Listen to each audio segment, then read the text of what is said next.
I have an unwritten rule where I don't go past 1965, but I'm making an exception for this film. Although I don't consider this a great film, Audrey Rose deserves more respect than it gets. It's about a family of three who is visited by a stranger, played by Anthony Hopkins, who claims their daughter is the reincarnation of his daughter, who died in an automobile accident the day their daughter was born.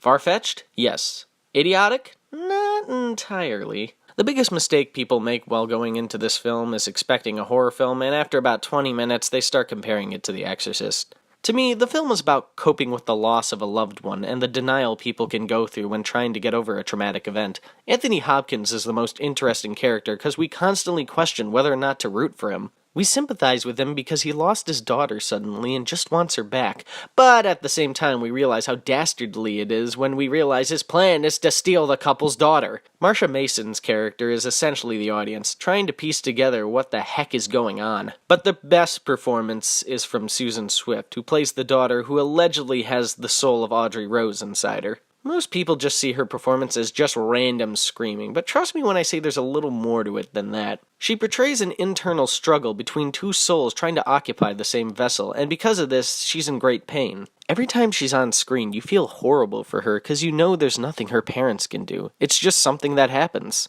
It's this aspect that makes people mistake it for a horror film. Look, this film was directed by Robert Wise, one of the most versatile directors of all time. He knows how to scare people. He's proven it with The Body Snatcher and The Haunting. Wise has said that he always had a fascination with reincarnation and wanted to portray that fascination on film. This film brings to light a lot of questions about it, like, can someone really connect with a lost loved one? Should they, or should they leave them alone? Is it fair to pursue lost souls, or should they be left at peace? These are really pressing questions towards something of this caliber. However, I will address that the ending of this film is terrible. Like, there's no other word for it. It's just terrible. And I can see how that might turn people off, but for me, it didn't ruin the entire film. But really, is it Robert Wise's fault people saw this as a horror film and got mad because it wasn't scary? That's like people complaining about Bill Skarsgård and It not being funny because he's a clown.